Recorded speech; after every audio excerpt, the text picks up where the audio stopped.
What's going on, MLW faithful? We are back. That's right. Your host, your boy, George McKay, and my PIC. It's Uncle Bobby B, baby.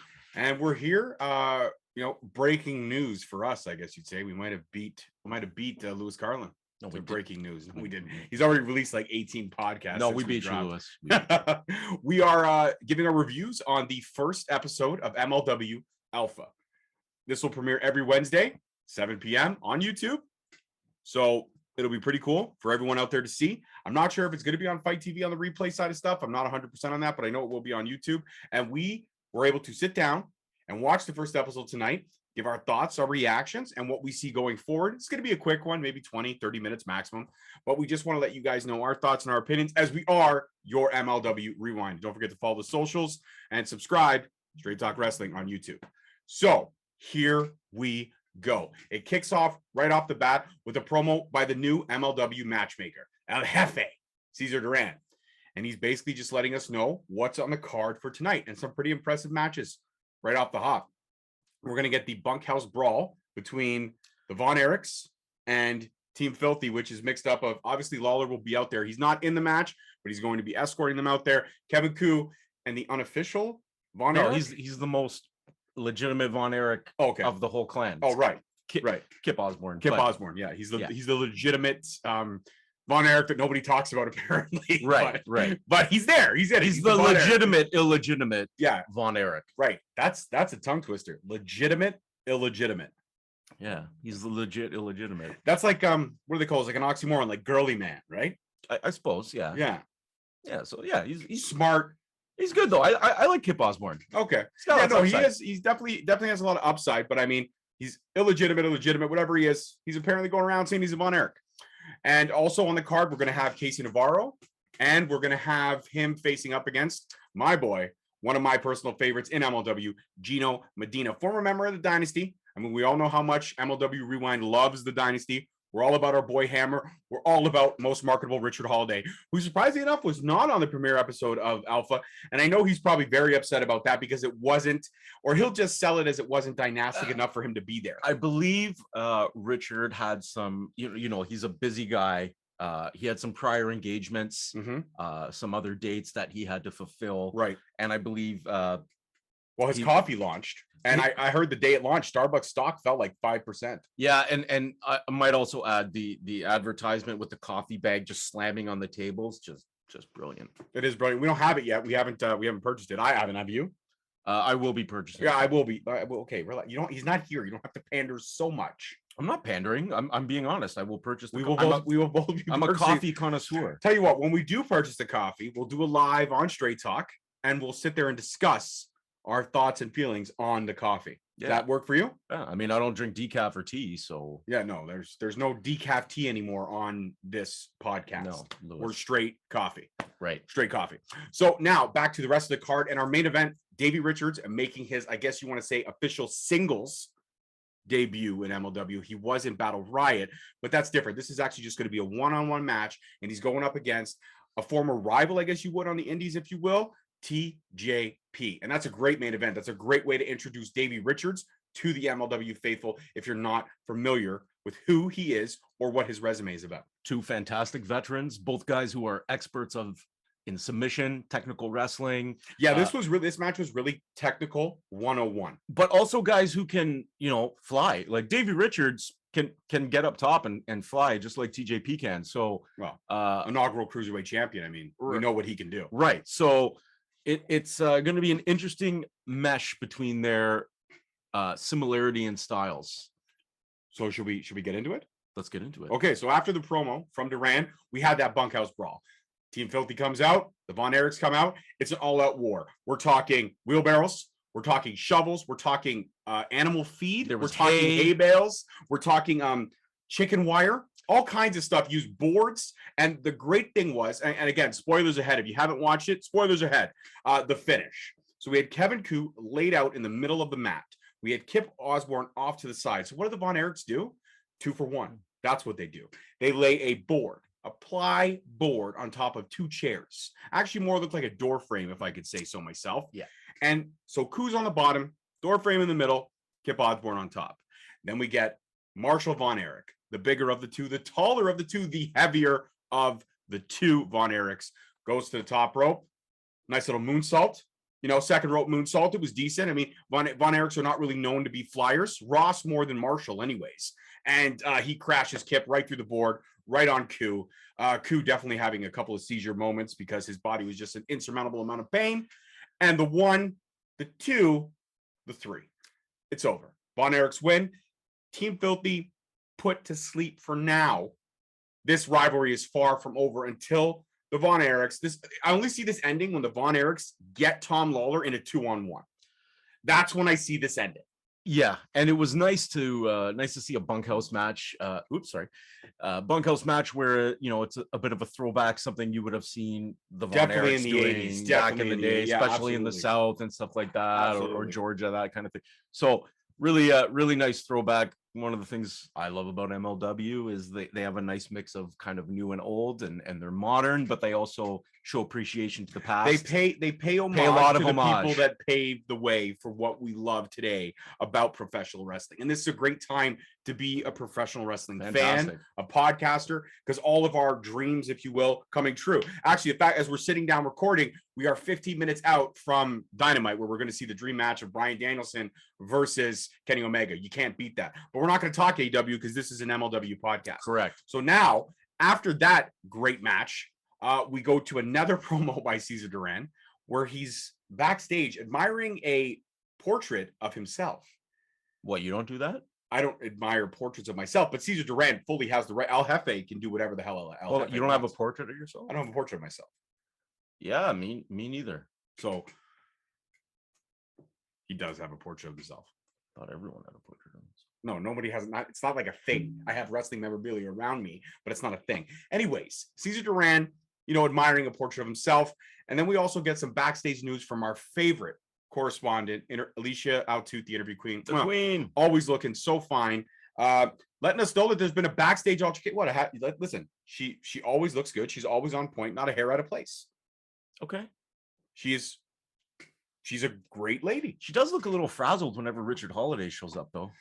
Yeah, because Richard Holiday makes her skin crawl. She told us that.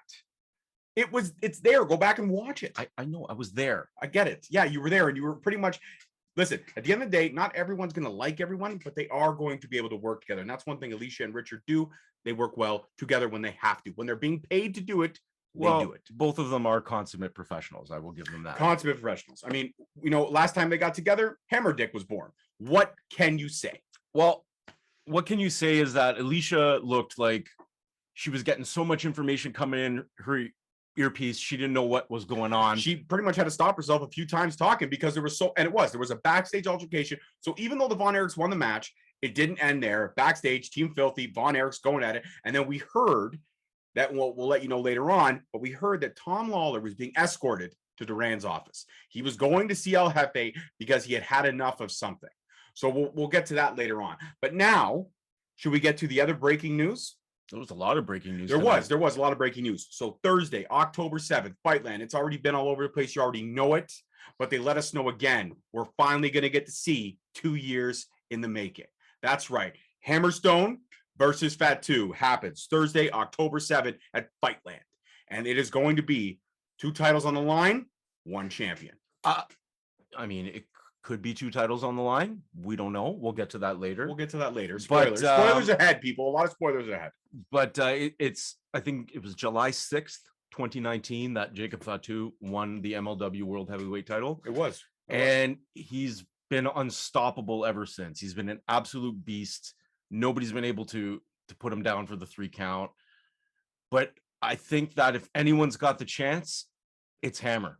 If anyone can defeat Jacob Fatu and Contra, it's Alexander Hammerstone.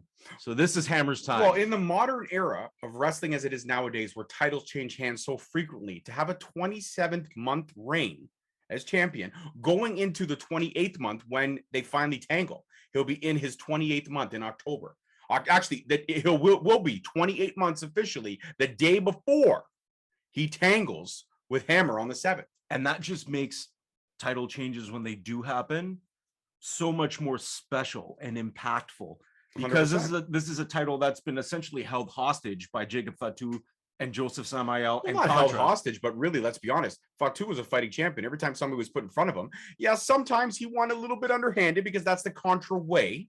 But regardless of the fact, anyone put in front of him, he handled. Except Alexander Hammerstone, because Hammerstone's never able to get in front of him, but we found a loophole because of the gatekeeper clause. We know all that. Why wasn't Hammerstone able to get there? Because of the gatekeeper clause. Could it have been that Contra was afraid that of all people, Alexander Hammerstone could be the one 100% to slay the beast? 100%. That's my point. Yeah, but you didn't need to prove a point to me. I agree with you. Well, okay, let's get to more breaking news. Not breaking news. The women's division. Women's division is happening, and they laid out a couple young ladies that are now going to be joining the division. We'll see them in the next couple of weeks. But let's run through the list. You got the list there? So we've got the Sea Stars. Full disclosure, I am not familiar with the Sea Stars, so I'm not sure what to expect. But I'm going to be looking them up in anticipation of their MLW debut. If Court Bauer saw something in them to bring them in, I'm excited about what they're going to bring to this new women's division. I'm excited about them. So welcome to MLW, ladies. Welcome. We've also got Brittany Blake, who you might be familiar with. She's worked CZW. She's worked a lot in the States. She managed Des and Wentz at one point in time. She did manage Des and Wentz at one point in time. So she's a young up and comer. She's a whippersnapper. And if she managed Des and Wentz, you know she's going to take it to the skies. So she's definitely going to be a high flyer, because you don't manage a team like that without picking up a fingertip. Well, and if you want to manage somebody and learn from them, I'd say Des, or as he's now Wesley, and Nash Carter are two great guys to learn from, because they really excel at what they do, and it shows in their career trajectory. But absolutely. MSK now in NXT.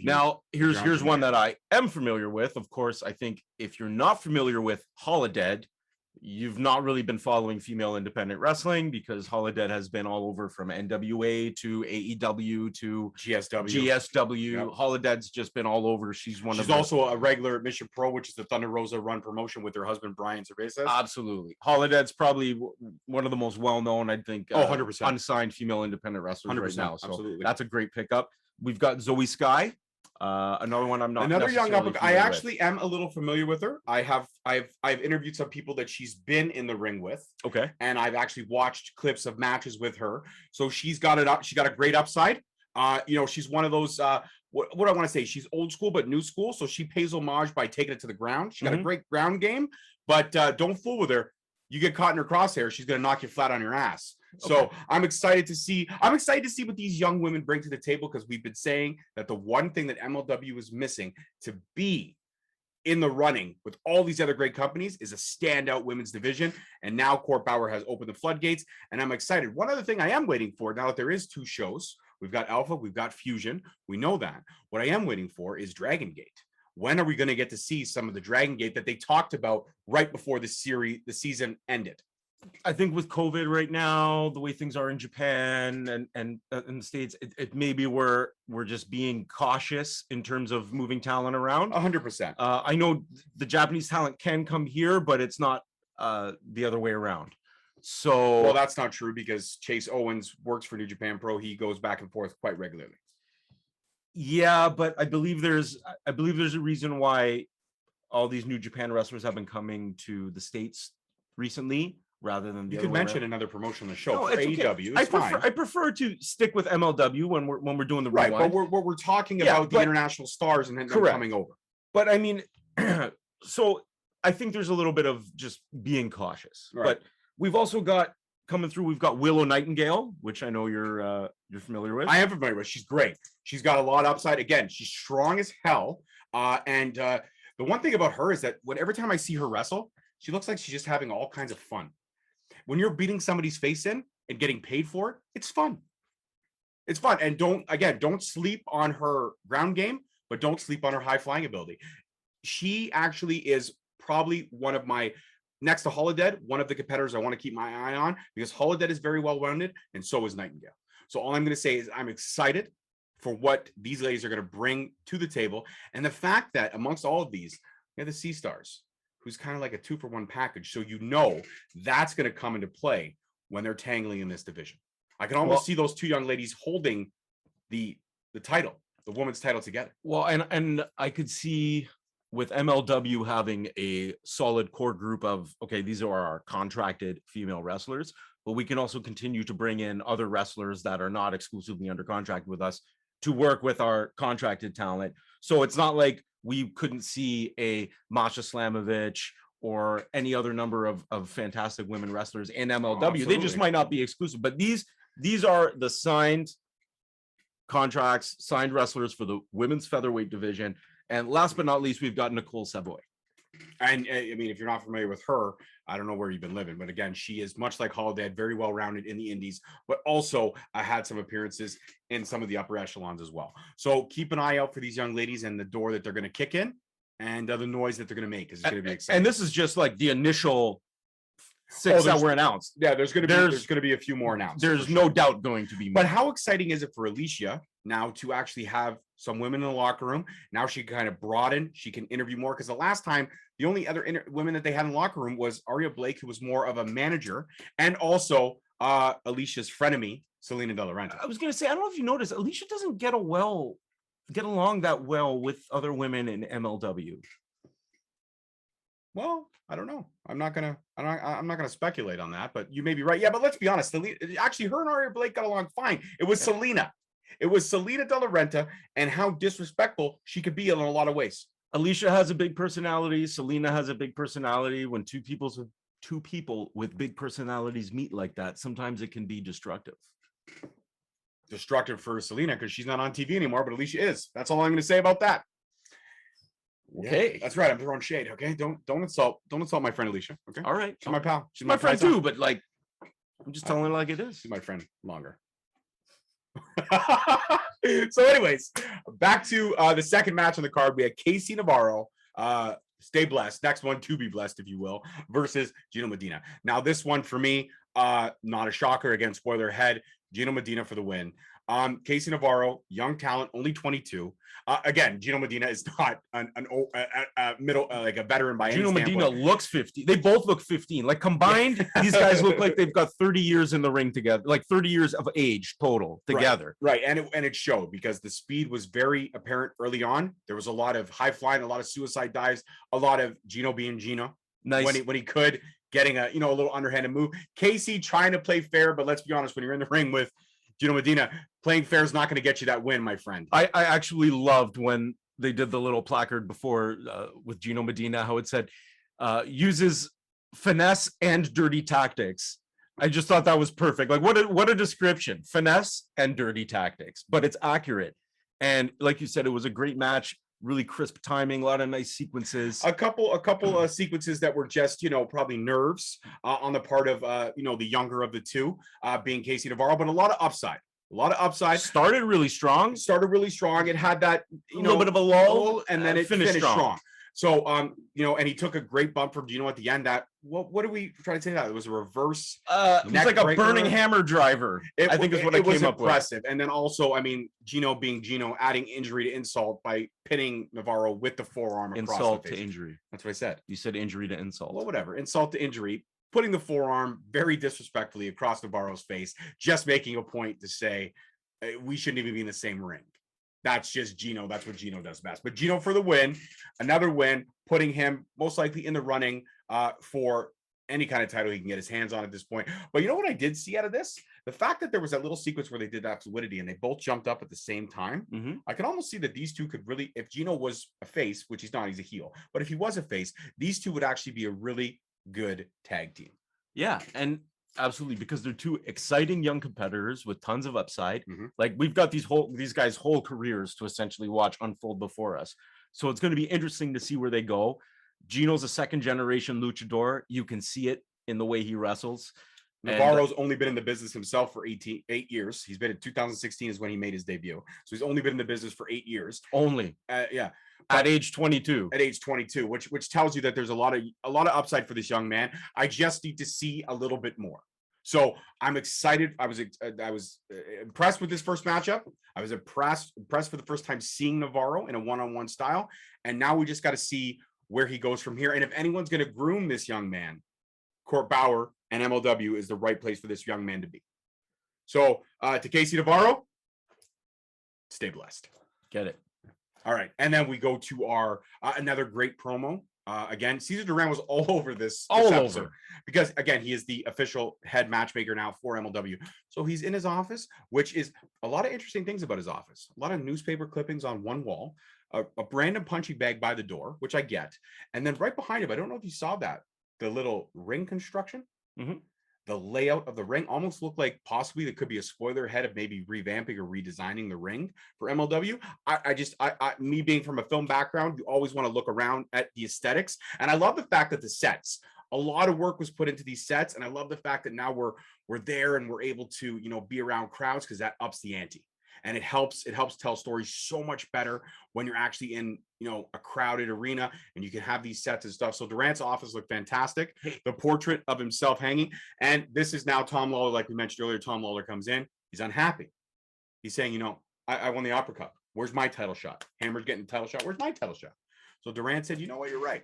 Next week, you're going to get a title shot. Hold on. But I feel like you're skipping over what was a very entertaining exchange with Tom Lawler just kind of being like, yeah, yeah. And Cesar Duran, that little sly look at the camera he gave it when he was giving Lawler a hug. Lawler the hug, yeah. Giving him that look like, watch this.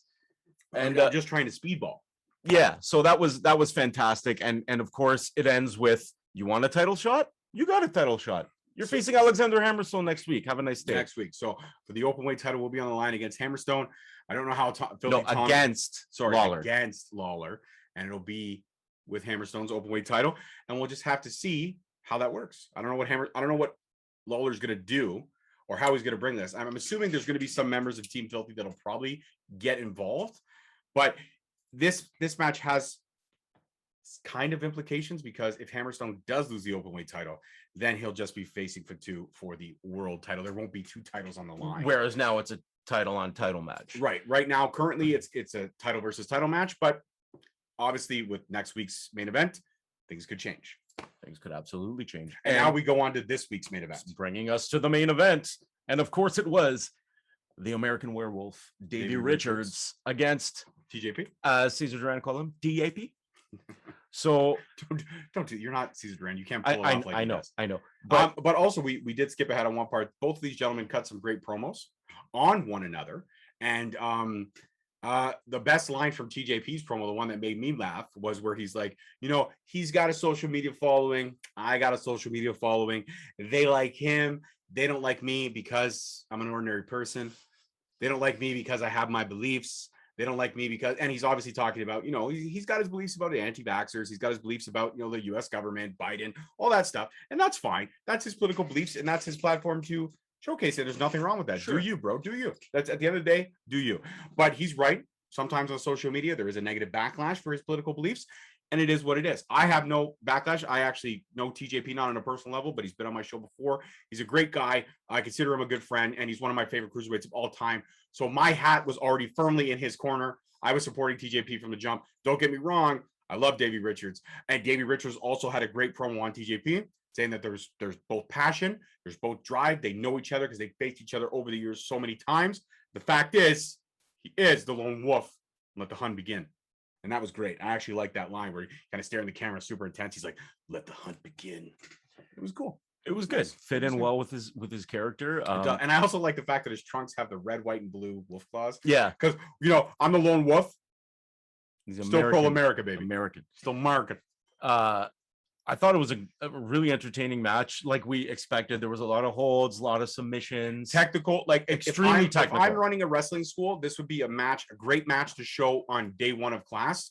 All right, guys, watch the story that was told here, because sometimes you don't need to go all over the place to tell a great story. And they kept a lot of it squarely in the center of that ring.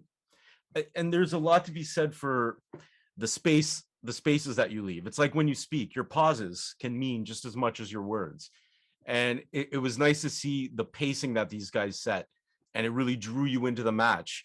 And you were kind of on the edge of your seat, or at least I was, waiting to see what happened next, because they weren't just getting up, no selling, and running at each other all the time, but they weren't laying on the mat for 10 minutes either. They had the balance and the psychology, and it ended up being a very entertaining match, especially if you're a fan of technical wrestling. You're going to want to watch this one. Absolutely. And of course, TJP, again, the thing that kind of is his undoing sometimes is that the crowd does get in his head. So a couple times where he could have put Richards away early, he stopped to pander to the crowd because they got in his head, even if it was simply just to. But the one part that was impressive, there was that great combo exchange early on, and he got Richards in that hold, and then in mid-hold, he dabbed and gave the middle finger to the crowd, which was genius. But also, what about the 2 count, reverse 2 count, reverse hold to reverse hold, which was incredible. Again, a technical master showing from 2 technical wrestlers. I've seen probably that spot, the reverse pin probably 4 times in the last month at various shows. And it really goes to show the level of experience with these guys, because everything looked crisp and believable and the timing was dead on, versus if you watch some other people do it who maybe don't have that skill level or experience, and how just a little bit of mistiming can completely take you out of the move and make it not believable for you. Whereas these guys, everything looked believable. When Davey was twisting TJ's ankle, TJ looked like he was in excruciating pain. Well, and spoiler alert, that is how there was 3 ankle locks put on TJP, and the third one was ultimately his undoing. At that point, he just had enough. The ankle gave way and he tapped out, but it was a great match. And smart, again, by the MLW booking, I guess we'll pay respects to El Jefe, to showcase Davey Richards' return to professional wrestling. This was the best opponent for him, because this was the opponent that knows him very well, that was going to give him a run for his money, and ultimately was a fantastic main event. In all honesty, and by all means, no offense to Davey Richards at all, because this was fantastic. I think the best opponent could have possibly been Josh Alexander, but unfortunately he is contracted to another organization.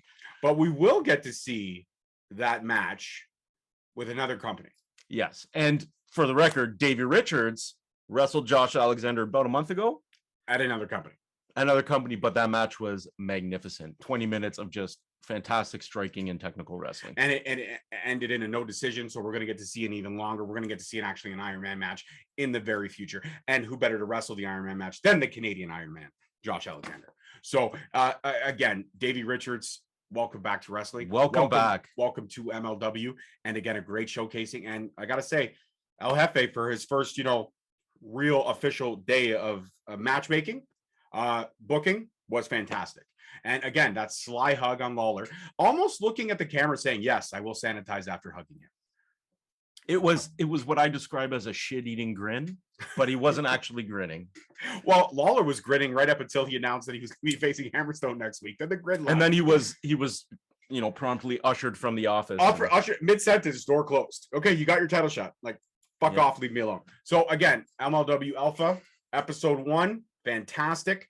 Catch us either every Wednesday right after Alpha, or catch us every Sunday. Maybe we'll do a dual episode. Maybe we drop half an hour Alpha, half an hour on Fusion, whatever we can do. Maybe we go 90 minutes, who knows? If MLW's putting content out, we will be putting content out. So we're back. We've been off steadily since Battle Riot.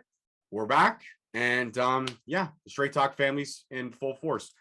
Got MLW Rewind here with my partner in crime, Uncle Bobby B, my best friend.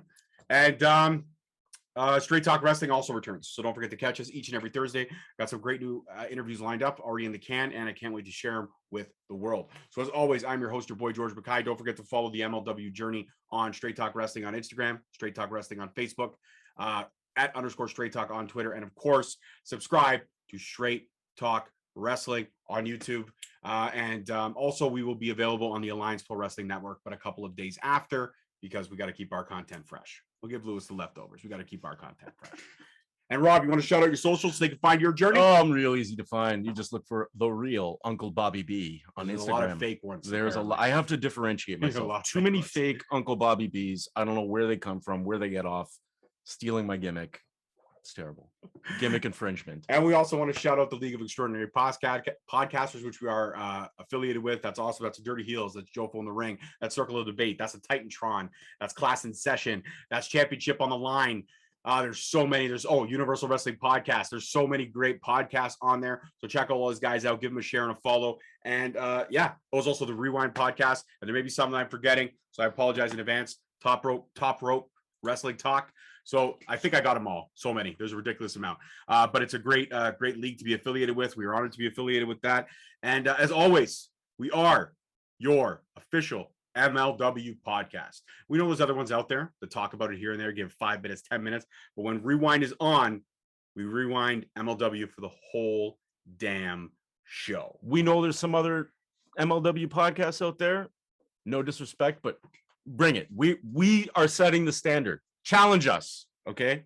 Come up to our level.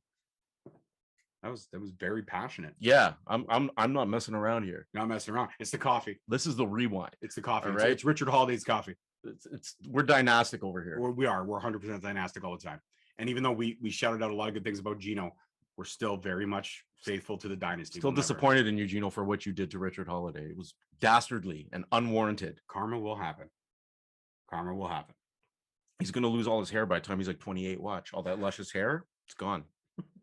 All right, guys. As always, peace, love, and wrestling. We'll see you next week. Adios.